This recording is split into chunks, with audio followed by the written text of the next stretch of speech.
because you're not scheduled, but we're live. We're It's live. alive. Yay. We Yay. decided to come on a little bit early. So, yay. Welcome. Whoever's watching, if anybody's watching, this is fabulous. Down the rabbit hole with Traci and Dee Dee. Yay. Tis us. How are you, girlfriend? Oh, yeah. I'm hanging in there.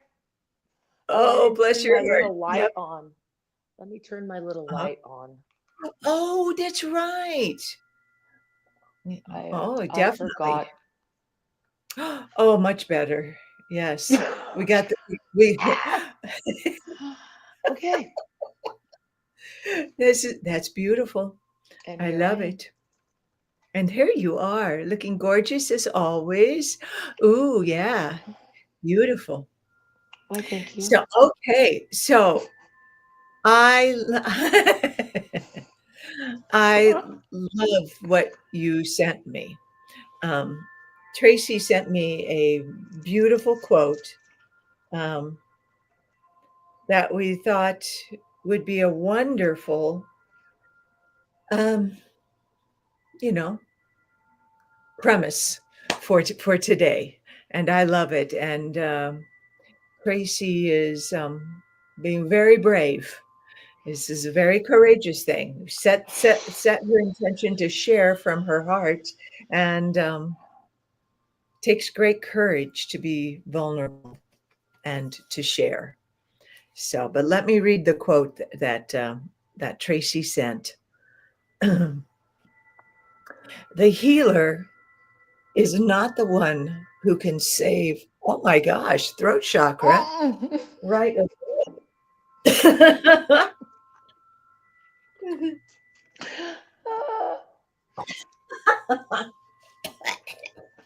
All right, I can take two. talk. Okay. The healer is not the one who can save or heal you. They are the ones who have opened themselves to the unspeakable depths of collective pain through their own trauma and shadow work, so that they can understand it and safely hold it, and then help you work through it yourself.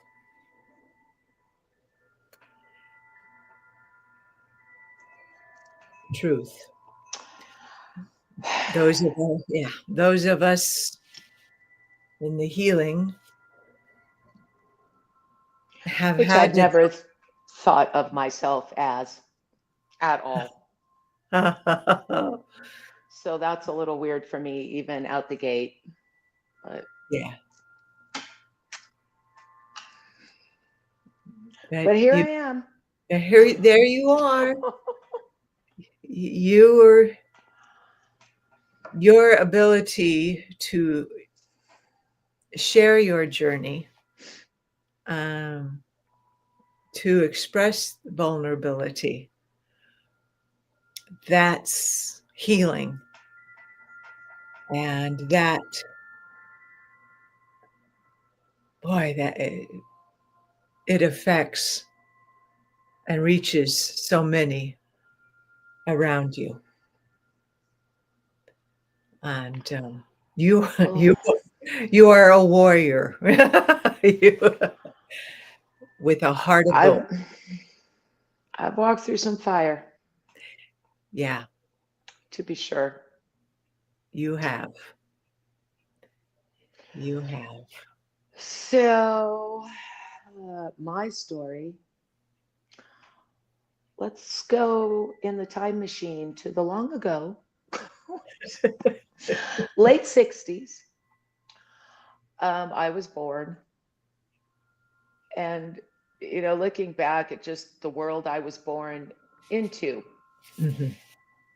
civil rights. I mean, it hadn't been all that long since segregation ended when I was born. You're even closer to that. Yeah. So there was still very much that mindset. My mother was really racist, um, and not all that happy about being 16 and pregnant. Ah, When I was born, my mother was 17. My father had just turned 19. oh, Um, I mean, the best way I can sum up her feelings towards me was something she said to my aunt. I resent her. She ruined my life. So that's oof. how my mother viewed me.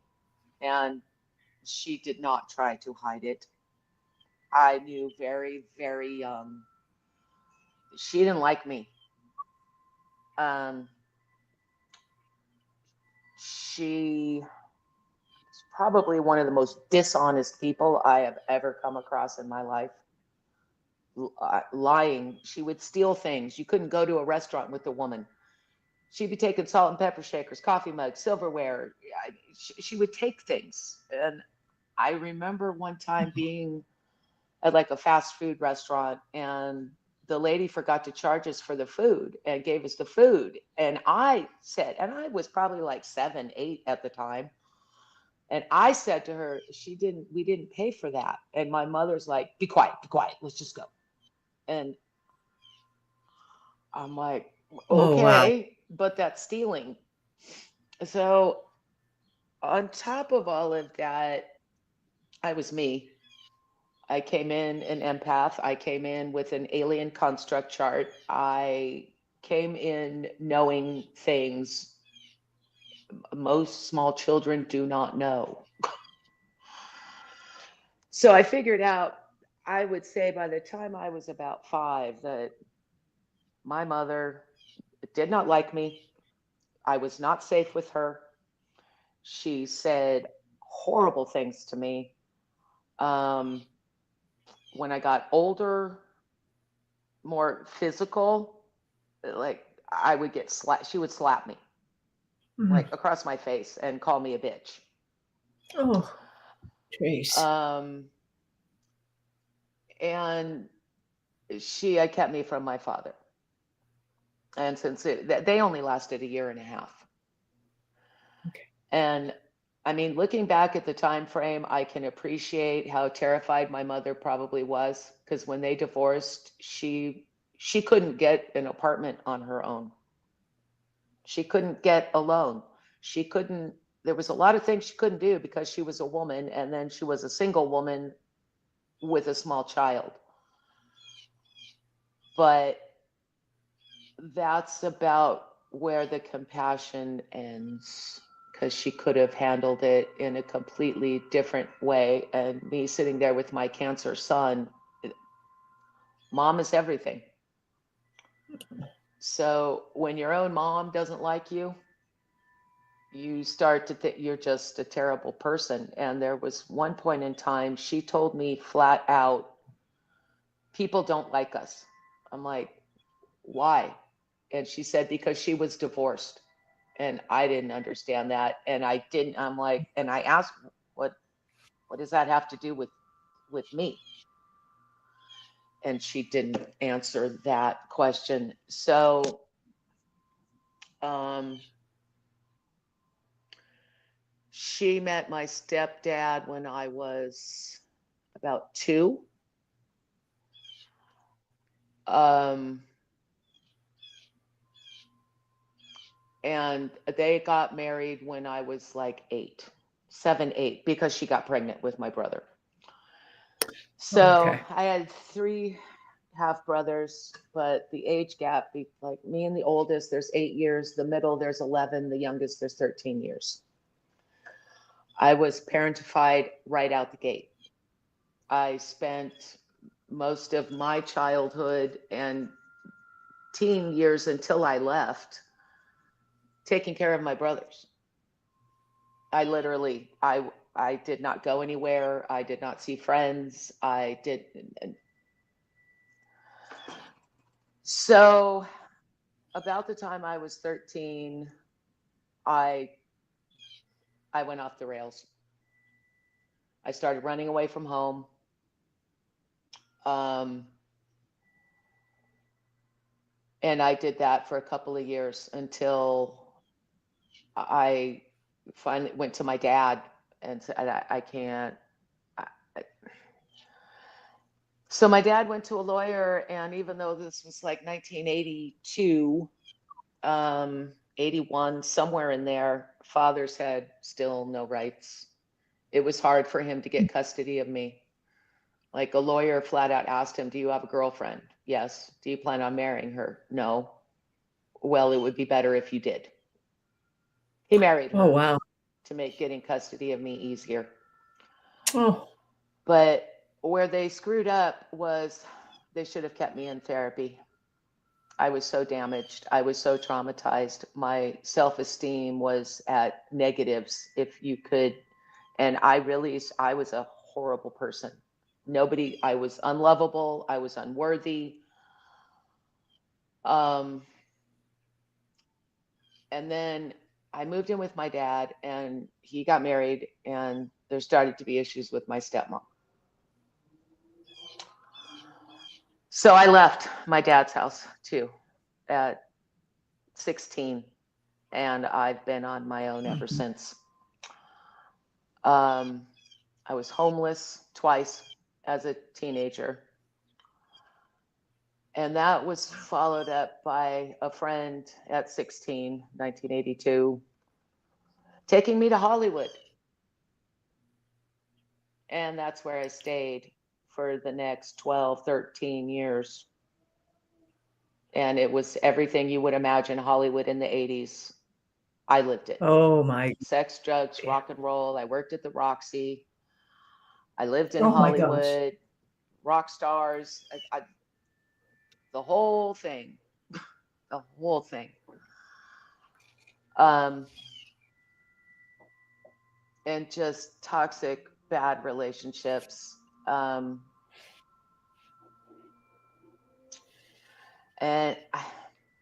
I started, well, I got married at 29, but a few months before I was set to get married, and he was an alcoholic. Let's just say that my first boyfriend, who I thought I would marry, alcoholic. And I mean, blackouts, bad. And he was not very good to me, as you might imagine. So they say you marry your father. I married a version of my mother twice. Oh, oh my. Yeah. Yeah. I'd have been better off if I'd have married someone like my father. So, right before I married my first husband, I went for a regular physical and did blood work, and the doctor, I came back as HIV positive. And that was the crossroads. Do I continue the party? Just party it out until I'm off this planet? Or do I go a different route? So, and this is where our Miss Dee Dee came in. I was led to her, and that was where my healing journey began. Yeah. I seriously don't know if I would still be sitting here if it wasn't for you, and it makes me want to cry, actually. Yeah. That was a hard road. Yeah. So at that point, I made changes. I dropped all of the bad habits. I decided to go back to school, because somehow in my mind, if I was going to school and I was making these plans for the future, that I wouldn't die. Because the doctor that I initially saw was basically like, he was so mean. And I'm like, what happens now? He's like, well, you're going to get AIDS and you're going to die. I'm like, and and his demeanor was very much, you brought this on yourself. This is your fault. I have no sympathy for you. I have no empathy for you. Thank all the gods up above that Dee Dee came into my life, and Dr. Green at UCLA, I will never forget him as long as I live. He was so compassionate, was so kind. I remember the first thing he said to me was like, look, if you get sick, it doesn't mean it's the end. If you get it doesn't mean you're dying. It was like one of the first things he said to me. And that was always my, like, I get a cold, this was, the mid 90s. I mean, they knew more about HIV and AIDS, but it was still, I mean, the only good example I had was really Magic Johnson at the time was on the cocktail of drugs that were working for him, but those were not available to everybody. Yeah. And the first time I had to go there, they had like an AIDS clinic in the basement. So I just remember walking down that long hallway, and it was like a freaking horror movie. There's a long hallway with a door at the end, an office, and that was where the AIDS clinic was. And I just remember this, I will never forget the smells of the hospital, the fluorescent lights just making the noise they make. Walking into that room and sitting down, and there were people there that were full-blown AIDS. Yeah. I mean, the bruise, the mark on the face, and so skinny, and I was looking at them, and I'm like, oh my, this is me. This is what's gonna happen.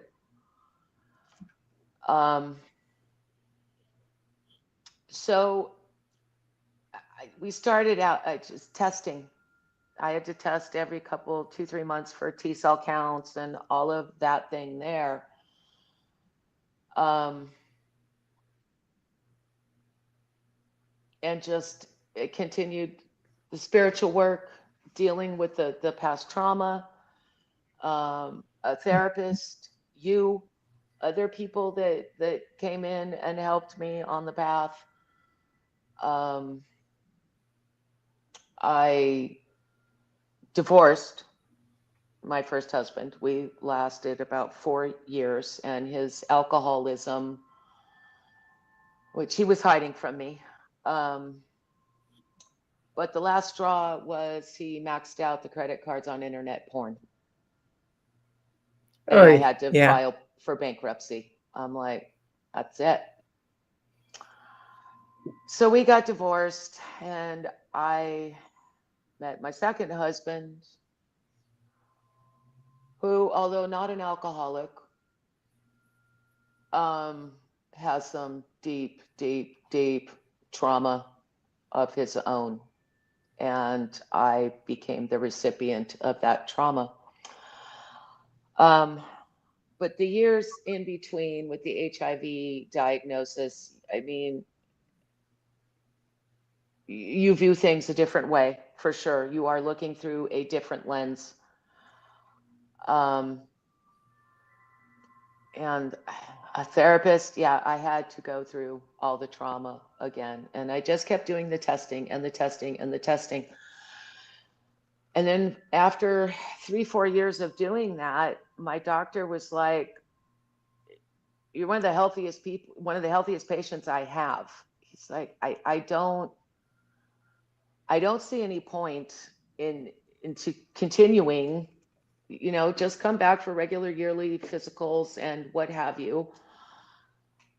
So at that point, but there was this thought going around that it could lay dormant. Yeah. And that maybe you don't have symptoms now, maybe it's not progressing now, but it will, and it can. So that was always in the back of my head. But so I went on about my life. I was in school. I was majoring in early childhood education and human development. I was working at a preschool, uh, pre-K, kindergarten mostly. Um, and it was actually those classes that really helped me with the trauma from my mother, because it was all there in black and white. It was textbook. If a child is in this place, this is how they're going to react. And like I could check off every box. I'm like, yep, she did that. Yep, I did that. It was right there. There was a couple of times in class I had to leave because I was crying so hard. Mhm. So then I'm involved with my ex-husband. And still he brought up a lot of my own, like, he was never happy. It just, nothing ever. And on paper, he had everything most of us would strive for on this earthly plane. He was born into wealth, Mhm. but he was adopted at birth. I think that had an effect on him. And his own mother was not good either. His mother rivaled Mm. mine, only she was, I would even say, worse. So um, we got married, decided I did want to have a baby, because to that point I was like, I've raised children. I don't want to do that anymore. And I was getting older. So Yeah. about 39, I go to my doctor and I'm like, okay, I'm going to have a baby. And she's like, no, you're probably not. She's like, you're too old. You'll need IVF. You'll need this. You'll need that. And by that time, the HIV thing wasn't, I don't even know why. It wasn't at the forefront of my mind. I'm sure that played a part in why I was not going to get pregnant, because I didn't want to pass that on. Right. So, but I went ahead, and she's like, your age, you're this, that, you're not, it's not going to happen. You're going to need IVF. Well, I'm me. So I'm like, well, that sounds like a challenge. Challenge accepted. Like, don't tell me what I'm going to do or I'm not going to do. Right. 6 months later, I was pregnant. I had my daughter 3 weeks before I turned 40.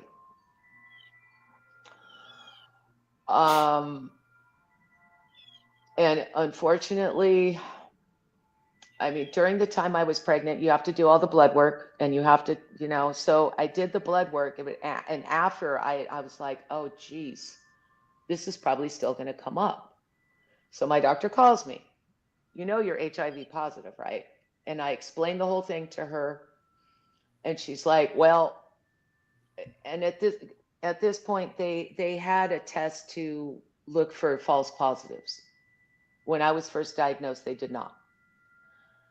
So did the test. She calls me about a week later and says, well, I guess you're the one in the million. It's a false positive. I was like, okay. Miss Dee Dee was the first one I called to inform her of that.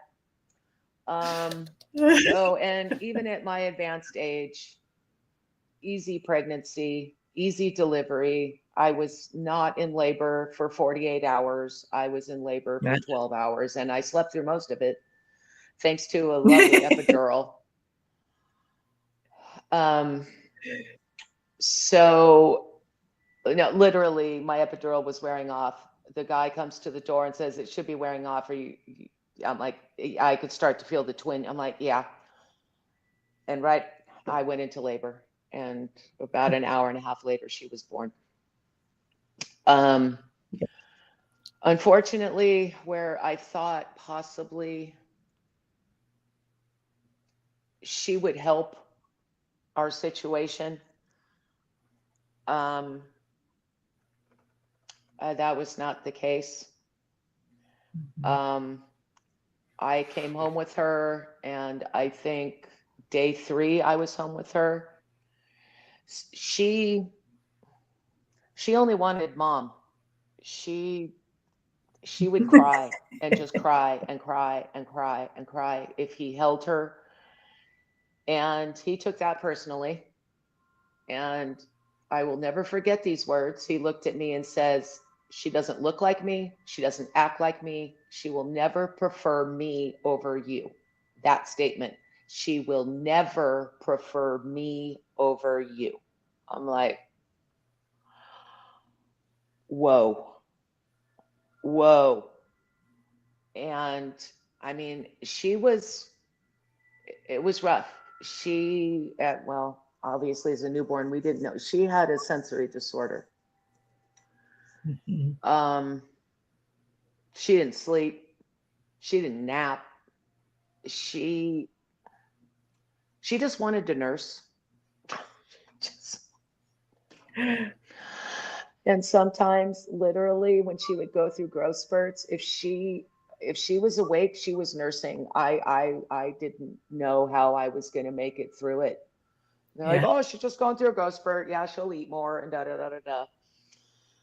It's like, yeah, but literally, I'm probably nursing for 19 hours a day right now because the child also doesn't sleep. Did I mention that? Like, she didn't nap. I mean, I was a mess. And then he was no help.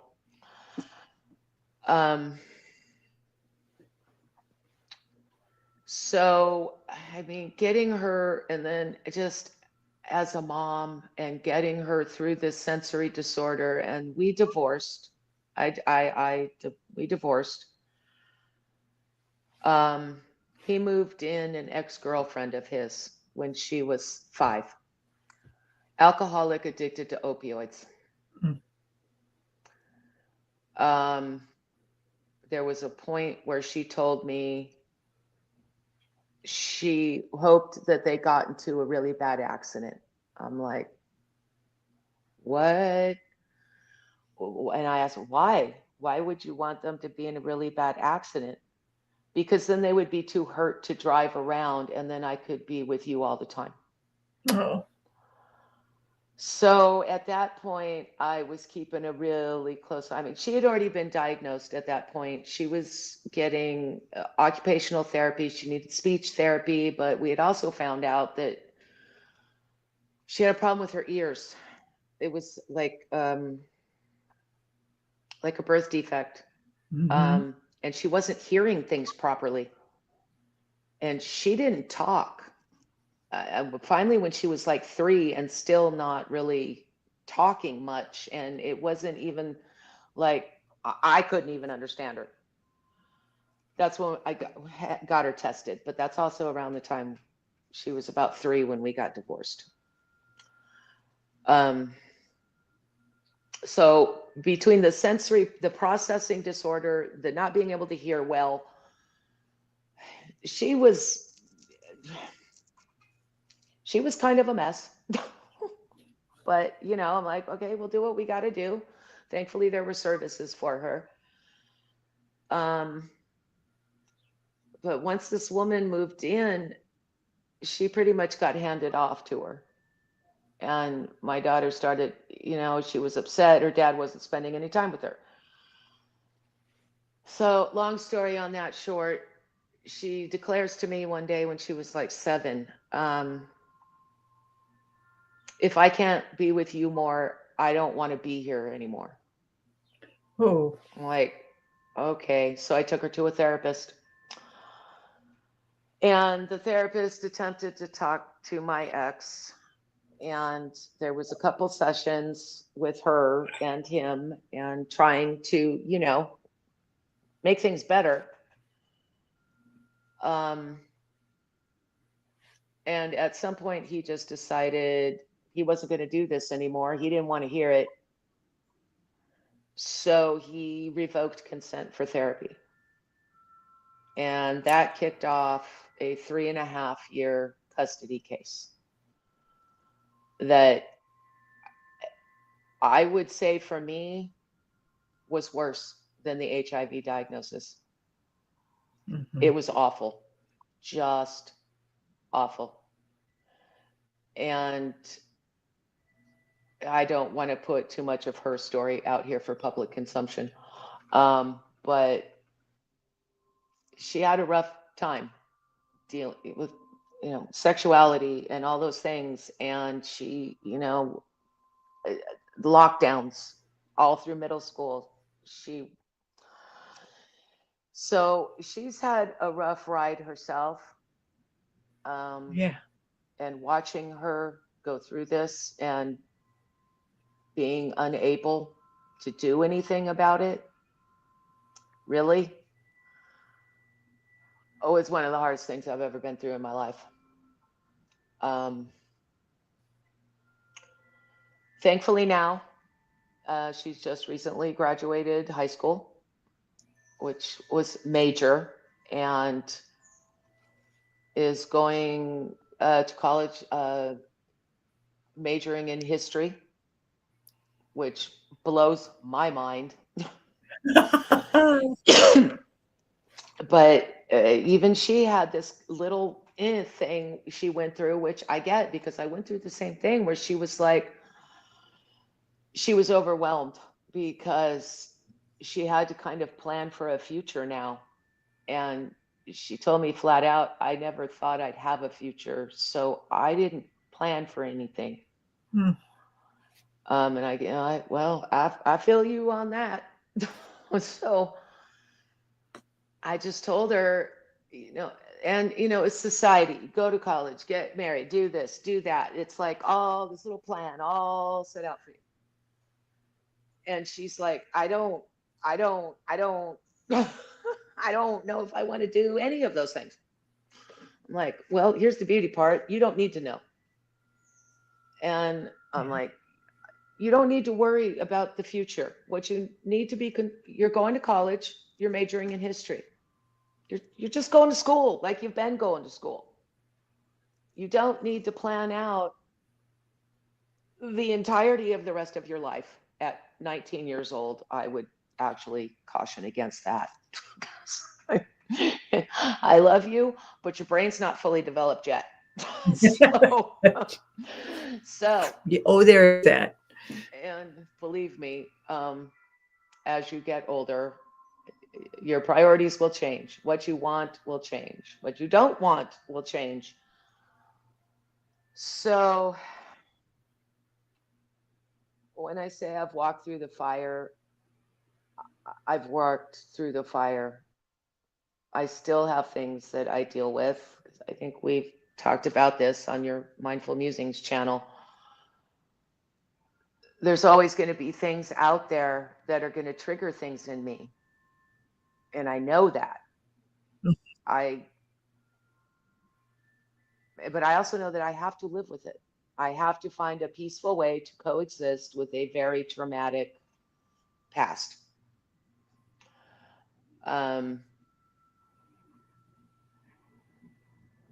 So it can be done. And if I can help anybody going through whatever trauma they're going through, the trauma may be different, but I think the feelings that come along with any kind of trauma, deep trauma, are very similar. Mm-hmm. So yeah, that's why I'm here doing this now. I mean, I've been being told by channelers and readers and for years, this is what you're meant to do. And when I saw that thing that you read, it clicked. It's like, okay. And Yeah. unfortunately, I know the same is true of my daughter. It's in her chart. She is a healer. Yeah. She is meant to be of service. Um, Yeah. and I even told her, it's probably why you have gone, not probably why, this is why you have gone through everything that you have gone through and everything you have experienced. Because you're going to be able to take that out into the world and help others who are in the same situation. And she, for everything that she's been through, I mean, I think my proudest mom thing is she's still so compassionate. She has so much empathy. Um,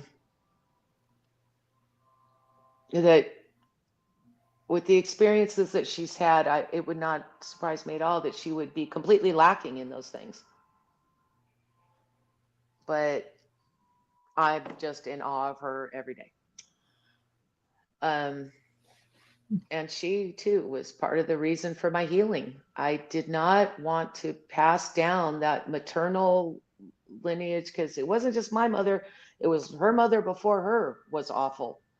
My grandmother's mother Mhm. was awful. Uh, I mean, I thank the gods for my dad, his parents, my grandparents, because I'm not sure I would be sitting here today if it was not for my grandparents. Yeah. Um, so, I mean, if this is the role the universe would like me to play, I guess I'll play now. So, that's just if I can help anybody navigate a little easier or see that there is light at the end of the tunnel, that truly Yeah. bad things, you can survive and you can thrive. But I want to be a broken record, like, the shadow work, the dealing with it, you have to. It's not going away Yeah. on its own. And you may be able to stamp it down for a little bit, but something's going to happen, an event's going to happen, something's going to get said, and it's going to come all bubbling back up to the surface. And it's been repressed for so long, it's probably going to be really ugly. Mm-hmm. So if we can help people navigate through these things easier, then I'm here Yeah. for that. Even though being out in the public realm like this.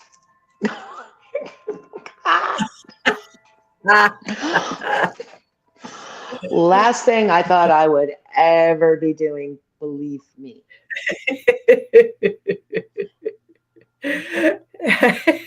So, But all yeah. I keep hearing is, you need to broadcast. You need to broadcast. There's people that need to hear your words. I'm like, I don't think Yeah. so, but okay.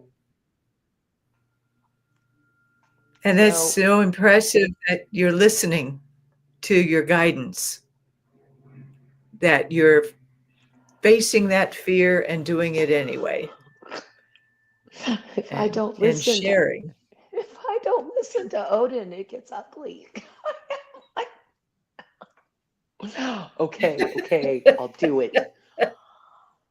And I can at times feel his frustration with me, and I'm like, well, it's not like you don't know me. You've been here since I was born.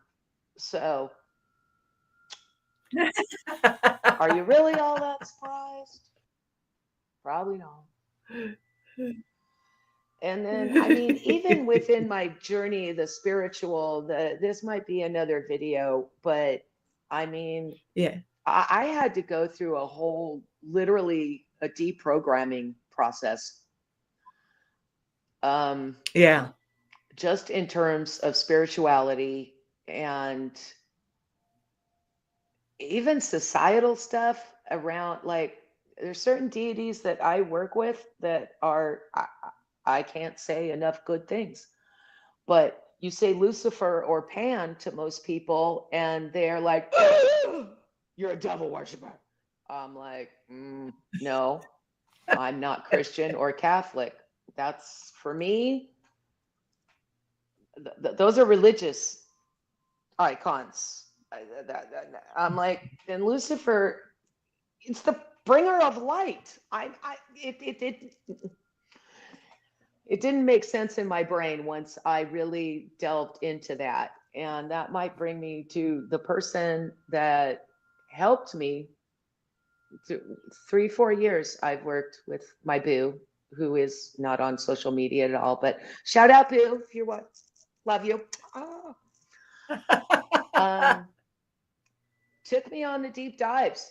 And if you go back and you do some research and you find out how these things got applied to these deities like Lucifer and like Pan, who they're portrayed to be is not who they are. So once I'm like, well, I am them, they are me, because I am not the person I've been portrayed to be by my ex-husband, by my mother, and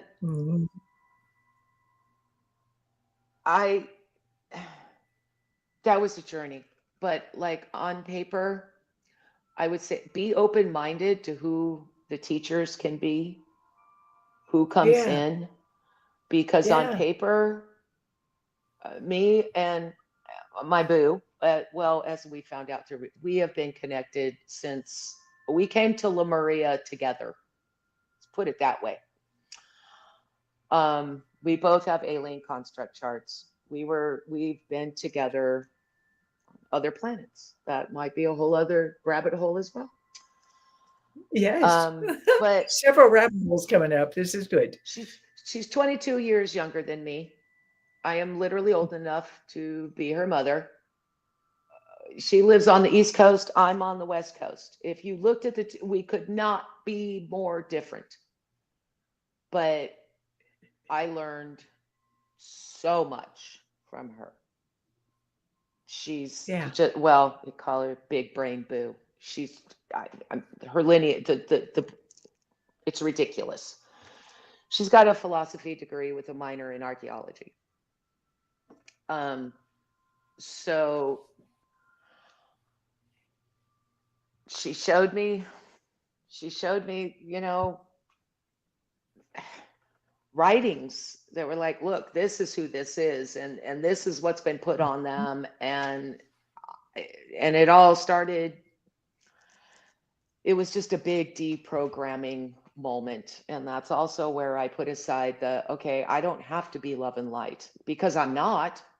I mean, I am, but I'm not in the metaphysical kind of community. No. I embrace the shadow.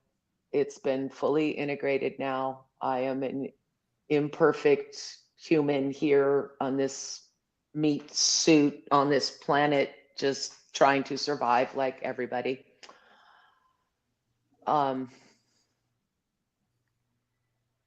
And right now, obviously, we're living in very turbulent times. So I've got things resurfacing. It's just around the injustice and the unfairness and the deceit. That's my childhood. That's most of my adult life. So I am really not okay with it. But we're going to have to get through it. And we can't do it alone. We got to come together and form a united front. Just like, it sounds kind of flippant, but we got to keep the vibration high. And if you're not taking care of you, your vibration's going to lower. And there's enough low vibration. We don't need any more of that. So I would say, yes, if there's things you need to look at, shadow work that needs to be done, it definitely takes you, be honest with yourself, even if you're not ready to be honest with anybody else. Be honest with yourself and get Yeah. some help in whichever form is okay for you. Yes. A therapist, Yes. it just, but you gotta work through it and integrate it, or it's just going to run your life. And I don't want that for anybody. No. I've been there. Yeah. And in that space, you just inflict more trauma on yourself, really. So you're just putting trauma on top of trauma on top of trauma. So find the I way love how out. you've had the courage. Yeah. How you Yeah, feeling? I'm having some feelings. It's okay. Yeah, It's okay. I just don't because ever want to be one more person out there. I see a lot of people do this, do that, do this. I'm like, well, I don't know your story. I don't know, you know, my skeptic hat is just permanently glued to my head. Um, there's just so much out there, and not just in the, I just overall so much Mhm. misinformation in every That's realm where I look in. yeah. It's like where we all need to develop our skeptic hat, or we should say discerning hat, so that we know what truly resonates. And Hmm. that It's that's what I there. so appreciate Yeah. and love about you is, um, walking the talk. We both have gone, we life, and Hmm. we are talking from experience and from practices that we have done that have worked for us or not, but still Or sharing it not. anyway. Yes. Or not, or share a Those little are just as time and important. yeah. And it's I love that your insight is that it's so important to share that not just blowing smoke. We've been through it.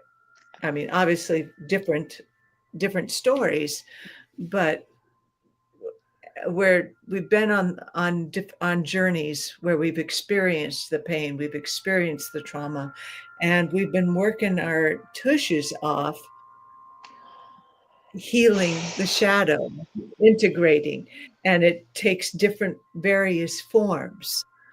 And Hmm. it's just, I applaud your courage to present yourself so vulnerably and authentically. That takes a lot of courage, and your courage and authenticity will reach those who need to see it, who will see it, and hopefully be inspired and go, yeah. Let me see what does Miss Tracy have to say. What's been her experience? What works, and I hope that people would get from both of us is that we don't do it by ourselves. We No. help. Got expert, we both, years and years and years of therapy and soul searching and all the different, for me, it's all the different workshops and trainings and different spiritual teachers and blah, blah, blah, blah. But it's we've experienced life, and A hopefully lot that of it. makes it more a lot. A lot of it. And we're still here, And we're and we still still have a here. good sense of humor. Oh, you have to. I mean, you just Yay! have to. Yay! Yeah, laughter Yeah, definitely is the best medicine. So, I mean, that's what I yeah, do when I mean, really. in a bad place, I turn on something that makes me laugh. It's the highest vibration. Mhm. So, or I'll look Yes. at pictures of my little Yeah. tiny baby, little baby girl, because that just fills my heart, even though she's not a baby anymore, but still. Yeah. So, yeah, I'm also going through the mom thing, and she'll be leaving home soon, and Oh, yeah. she's driving. Like, what? Oh, What happened? What happened? yeah. Yeah. But Oh, I I know a lot of the things that I've learned that I have helped her. I mean, it's definitely one of those things where she was a kid and she's like, yeah, yeah, mom. It's not gonna work. It's not gonna work. But the seed was planted. And I right. have been able to see that some of those seeds have grown. So, That's I beautiful. mean, and obviously with a background in human development and childhood education and all the years spent with small children, and I have a pretty good understanding of how the human brain works and how it responds to events and traumas. And Yeah. so I have that education behind me as well, Yes. which is helpful, especially was in terms of raising my daughter. Mhm. Um, but I mean, if I hadn't gotten to a more healed space when I had her, her life could have been very different. Yeah. You've done a lot of ancestral healing, the family lineage healing. You've I hope What a so. blessing. Yeah. Because, man, that lineage needs to stop. No, no.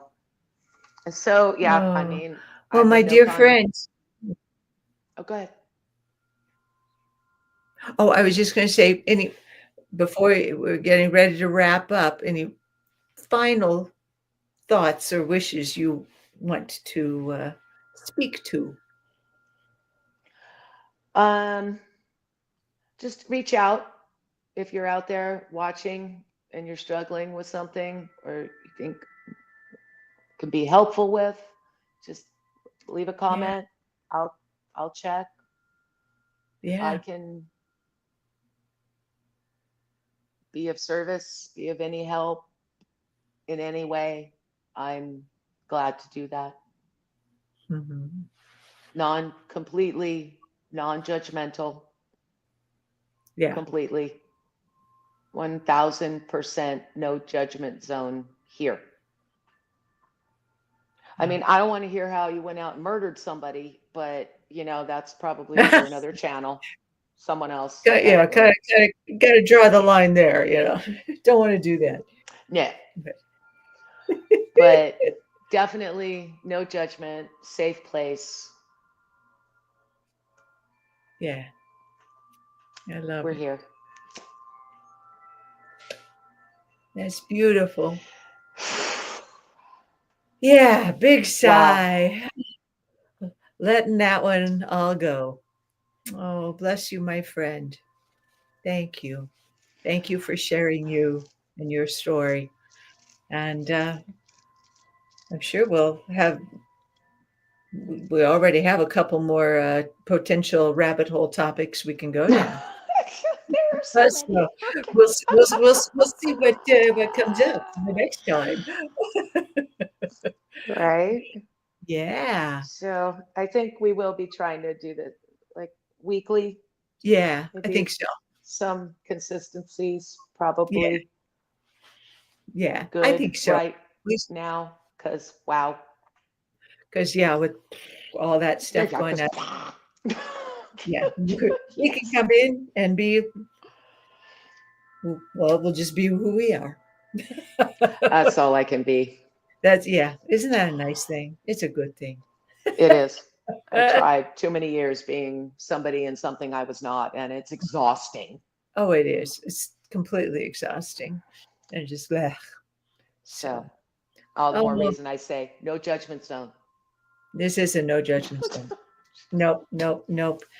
We see through the eyes of love, compassion, and knowing we all signed up here to be having this human experience, which has taken us down so many different paths, which has each experience hopefully has created greater compassion, greater learning experience. Yeah. I know. So beauty. All right. Are we calling it Okay. a video? We're calling it. Okay. Until Thank you, next week. everyone who, if yeah, yeah.